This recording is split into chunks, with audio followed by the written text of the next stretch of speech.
भरपूर नमूने सां निभाइजी। अॼु साईं अवांजे असांजे विच में आहिनि। साईं अवांखे असांजी सिंध जा असांजी एशिया जा साईं अज़ीम लीडर आहिनि। साईं अवां सां ॻाल्हाईंदा। हाणे मां अवांजे साईं जे विच में वधीक हायल कोन थींदुमि। तव्हांखे इहो चवंदुमि त ध्यान सां साईं जूं ॻाल्हियूं ॿुधजो ऐं उन्हनि खे जीअं सां लॻाइजो जीअं उहे अवांजे लाइ मुस्तक़बिल में फ़ाइदो थी सघनि। हाणे मां साईं खे साईं बशीर ख़ान कुरैशी साहिब खे चवंदुमि त उहे अची आवाज़ जे ॾाढो पंहिंजी तकरीर पंहिंजो ख़्यालनि जो इज़हार करने अव्हांखे सम्झाइनि अव्हां सां ॻाल्हाइनि।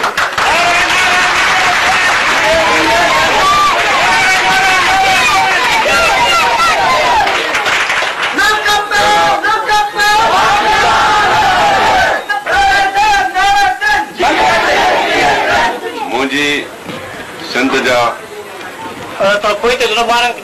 नंढड़ा ॿारड़ो मुंहिंजूं न्याणियूं अदड़ियूं नंढड़ियूं जीअं सिंधु देश जीअं साईं जीअं सारा ॿारो अमी मुंहिंजी सिंध जो मुस्तक़बिल आयो। उहा सिंध जेका असांजी अॼु ग़ुलाम आहे जंहिं सिंध ते अॼु पाकिस्तान ऐं इस्लाम जे नाले में पंजाबी कब्ज़ो करे विया आहिनि। असां तव्हांजी सिंध खे आज़ाद कराइण जे लाइ पंहिंजे रहबर साईं GM सैयद जो जेको पैगाम आहे त सिंधी हज़ारे सालनि खां जुदा क़ौम आहिनि।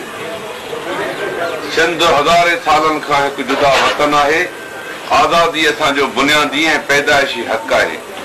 उन साईं GM सैयद जे पैगाम खे खणी असां ॻोठ ॻोठ वञूं पिया ऐं असांखे यकीन आहे त ही सिंध सां जेके ज़्यादतियूं आहिनि पाकिस्तान जे नाले में, कॾहिं तव्हांजो पाणी खसियो थो वञे, कॾहिं तव्हांजे समुंड ते कब्ज़ो आहे, पर असांजी सिंध पूरे पाकिस्तान खे पाले थी पई। तव्हांजी सिंध मां वॾे मिक़दार में गैस निकिरे थी, अरबन रुपयनि जो रोज़ानो तेल निकिरे थो, कोयलो असां वटां, समूंड असां वटां। उहा सॼी दौलत तव्हांजी पंजाबी खणी पिया वञनि। पाकिस्तान जेको हुयो असांजे वॾनि ठाहियो, असांखे के फतेह न कयो। हाणे सम्झूं था त हिन पाकिस्तान में तव्हांजो या तव्हां असांजा मुस्तक़बिल आहियो, नंढड़ा ॿार आहियो, तव्हांजो बि मुस्तक़बिल सलामत न आहे। तव्हां दुआ कयो, असां तव्हांजे सिंध खे आज़ाद कराईंदासीं ऐं अवां ॿारड़ो तव्हांजे मथां वधीक ज़िम्मेवारी थिए थी, छो त तव्हां सिंध जा मुस्तक़बिल जा डॉक्टर बि आहियो, इंजीनियर बि आहियो, प्रोफेसर बि अॻिते हली थींदो, तव्हां बहितरीन वकील बि थींदो, छो त असांजी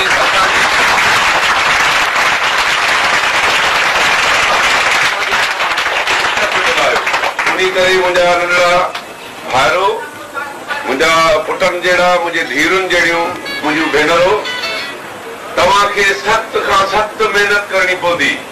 पंहिंजे तइलीम ते सभ खां वधीक तवजो ॾियो।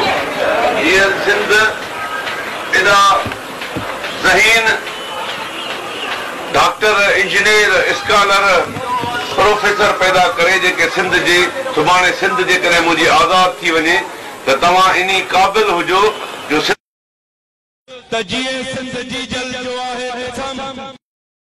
खे हलाए सघो, सिंध जूं तव्हां वाकूं संभाले सघो, सिंधी माण्हुनि जी तव्हां ख़िदमत करे सघो। उन करे आउं तव्हांखे एतिरो ई चवंदुसि त सभ खां वधीक पंहिंजी तइलीम ते तवजो ॾियो, ॿियो पंहिंजे सिंध माउ खां मोहबत कयो ऐं पंहिंजी ॿोलीअ खे खणो यादि।